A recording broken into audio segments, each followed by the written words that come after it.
이번에 미국 하원에서 전략 비축을 공개 발표했습니다. 실제로 미국 정부가 암호화폐를 어떻게 다루고 있는지, 그리고 그 흐름 안에서 XRP가 어떤 자리를 차지하고 있는지 차근차근 말씀드려 보도록 하겠습니다.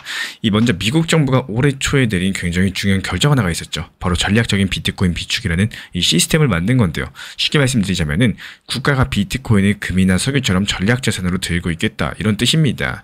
우리나라가 비상사태에 대비해서 원유나 곡물 비축하는 것처럼 미국도 디지털 시대에 맞춰가지고 비트코인을 전략 자산으로 지정을 한 거죠. 그런데 여기서는 중요한 포인트가 있습니다. 이 공식 문서에서는 오직 비트코인만 전략 비축 대상으로 적혀 있다는 거. XRP, 이더리움, 솔라나 이런 코인들은 아예 목록에조차 없습니다. 그렇다면 왜 시장에서는 XRP도 포함된다더라, 이런 얘기가 돌았을까요?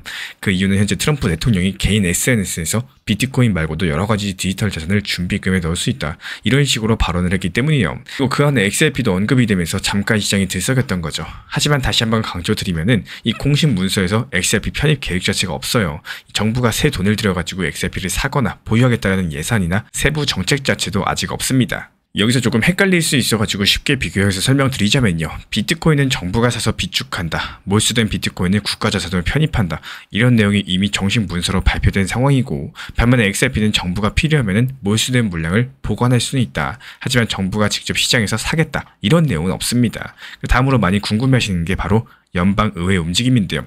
여기서도 아직까지 XRP가 전략자산으로 지정된 사례가 없습니다. 다만 몇몇 의원들 측에서 XRP는 결제 속도가 빠르니까 상품으로 보자라고 주장하는 흐름이 있었어요. 이게 왜 중요하냐? 증권으로 분류되면 규제가 훨씬 빡세지만 상품으로 분류되면 규제가 훨씬 더 가벼워지니까 은행, 정부, 기업들이 XRP를 실제로 사용하기가 쉬워지거든요.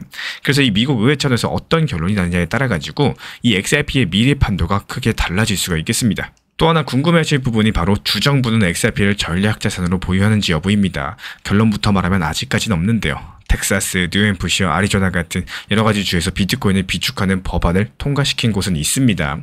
하지만 거의 대부분이 비트코인만 해당되고요. XRP를 공식적으로 보유하겠다, 전략자산으로 삼겠다, 이런 법안은 아직까지 확인되지 않았다라는 거.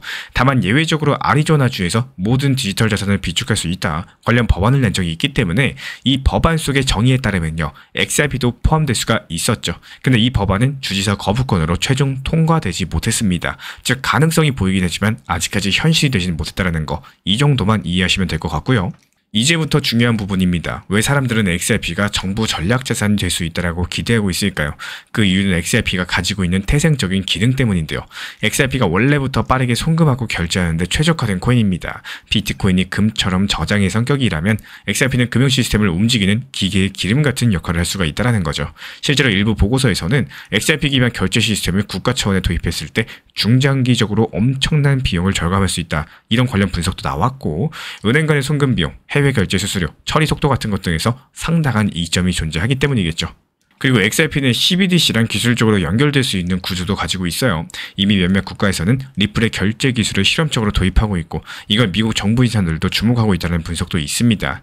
반대 의견도 분명히 존재하긴 합니다. XRP는 비트코인과 다르게 리플 회사가 상당량을 보유하고 있다, 이런 점에서 중앙화 논란 자체가 존재하고 있죠. 이제 전체 정리를 아주 쉽게 설명을 드려보겠습니다. 지금 기준으로 봤을 때 미국 정부나 주정부 어디에서도 우리가 XRP를 전략자산으로 공식 채택한다, 세금 낼 때 XRP 받겠다, 국가자산으로 XRP 사서 비축하겠다, 이런 움직임이 전혀 없다라는 거. 하지만 그렇다고 희망이 완전히 없는 건 아니기 때문에 오히려 지금은 기초공사 단계라고 보는 쪽에 가깝습니다. 이 암호화폐 전체에 대한 제도적인 수용 흐름들이 점점 강해지고 있고, XRP도 규제가 명확해지고 제도권 진입이 확정되면은 어느 시점에는 정책적으로 사용될 가능성이 열려 있겠죠. 그래서 우리 구독자분들이 앞으로 꼭 보셔야 될 포인트는 딱 두 가지입니다. XRP의 법적 지위가 어떻게 결정되는지, 증권인지 상품인지 이 판정 하나로서 규제 강도랑 정책 적용 가능성이 완전히 달라져요. 그리고 미국 행정부가 암호화폐를 어떤 방향으로 바라보는지, 이 정권이 바뀐다거나 경제 환경이 변하면은 전략 비축 자산군에도 변화가 생길 수가 있겠죠. 결론은 이겁니다. 2025년 11월 현재 기준으로 XRP는 공식 전략 자산은 아니지만 제도적 불확실성만 해결된다면 이 정책적으로 활용될 여지는 충분히 남아있다라는 거. 그래서 지금은 가격 등락보다는 이 정책과 규제의 흐름을 따라가는 것들이 훨씬 더 중요한 시기다라고 볼 수가 있겠습니다. 같은 하락장에서 괜히 소모하는 에너지 줄이는 것만으로도 매매의 절반은 이미 이긴 셈입니다. 대부분 내가 사면 떨어지고 내가 팔면 오르는 이런 매매 패턴들이 반복되는 분들의 공통점이 하나 존재하죠. 바로 정작 힘을 써야 할 타이밍이 아닌 순간에 에너지를 전부 다 써버린다는 거예요. 이 사람들마다 하루에 쓸 수 있는 에너지가 100이라면요.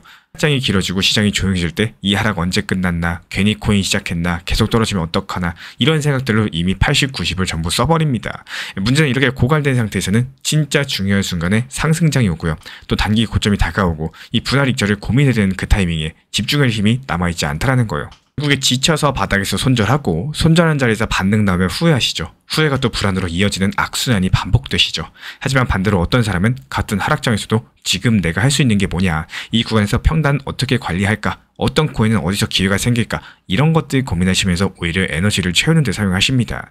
이 사람은 힘을 써야 할 타이밍을 알고 있다는 거예요. 이 상승장이 찾아왔을 때, 단기 고점이 보일 때 이 수익 실현을 계획을 해야 될 그 정확한 타이밍들, 현금 비중과 물량을 정교하게 조정해야 될 타이밍들, 그때 비로소 에너지를 사용하십니다. 제가 안내드리는 정보 커뮤니티에서도 목표 타점 같이 안내드리는 이유, 너무 자주 쳐다보고 불필요한 에너지 소비하면서 리플 100원, 300원 오르고 내리는 거에 이 스트레스 받거나 지치는 것보다 목표 타점 걸어놓고 조금은 보다 효율적이고 에너지를 절약하셨으면 이런 마음이기도 해서입니다.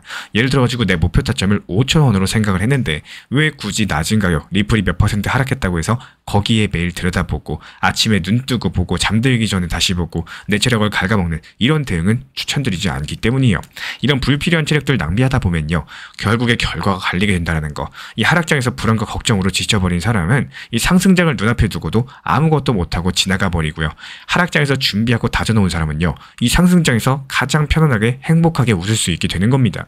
결국에 핵심은 어렵지가 않습니다. 하락장에서 버티는데 에너지를 쓰는 게 아니라 대응을 준비하는 데 에너지를 쓰셔야 된다는 거.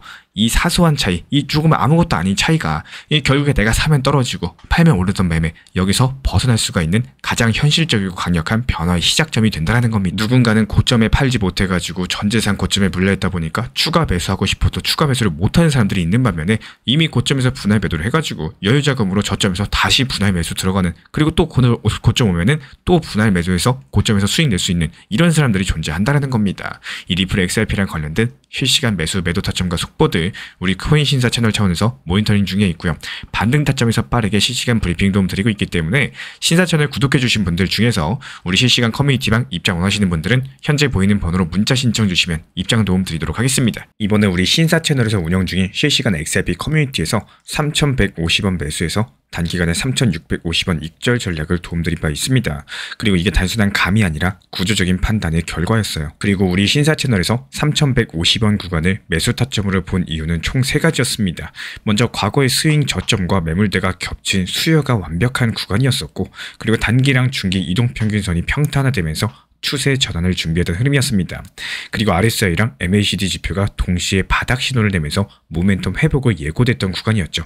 즉 하락의 끝이 아니라 리셋이었다는 거예요. 그리고 나서 3,650원 익절 구간에서는 완전히 반대의 구조가 나타났습니다. 이 캔들은 윗꼬리가 길어졌고 거래량은 피크치 이후에 감소세를 보였고 RSI가 과열권 둔화되면서 MACD 지표는 고점을 낮추면서 모멘텀 약화를 선행했습니다.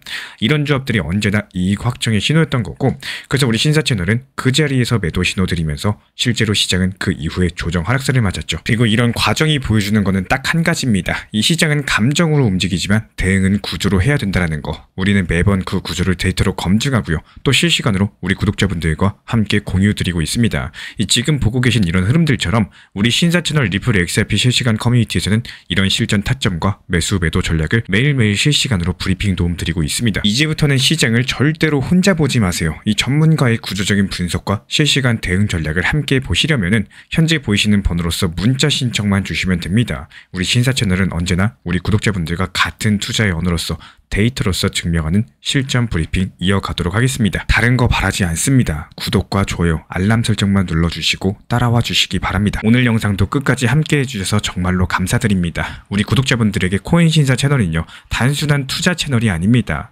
때로는 아들처럼, 때로는 형이나 오빠처럼, 또 때로는 냉정한 전문가로서 그렇게 곁에 있고 싶습니다. 누군가의 아들은 이렇게 말합니다. 괜찮아요. 아직 기회 있어요. 또 누군가의 심리 트레이너는 이렇게 말을 하죠. 지금 흔들리시면 안 됩니다. 이런 타이밍엔 반드시 버티셔야 됩니다. 그리고 때로는 악재가 시작됐기 때문에 지금은 비중 조절할 타이밍입니다. 이렇게 말을 합니다. 그리고 또 누군가의 전문가로서 이 구간은 분명히 좋은 타점이 될 것입니다. 이런 말씀도 드릴 수가 있겠죠. 그렇게 저는 매 순간마다 시장을 바라보고 있습니다. 이 시장이라는 건 늘 변화를 하고요. 감정은 그것보다 훨씬 더 빠르게 흔들릴 겁니다. 하지만 그때마다 우리 코인신사 채널은 밤새 차트 지켜보면서 누군가의 불안이 덜어지기를, 또 누군가의 손실이 멈추길 바라면서 그 마음을 담아서 한 줄 한 줄 브리핑을 시작합니다. 이 투자라는 건 숫자 싸움이 아니라요. 마음 싸움이고 그 심리가 전부인 영역입니다. 이 시장에서 끝까지 버틸 수 있는 힘, 그거는 정보보다 함께 가는 사람에게서 나와요. 우리 구독자분들이요, 절대로 혼자가 아니라는 거를 이 목소리로서 꼭 전해드리고 싶습니다. 오늘도 우리 구독자분들 곁에서 가족처럼 함께 걷는 동반자 코인신사 채널이었습니다.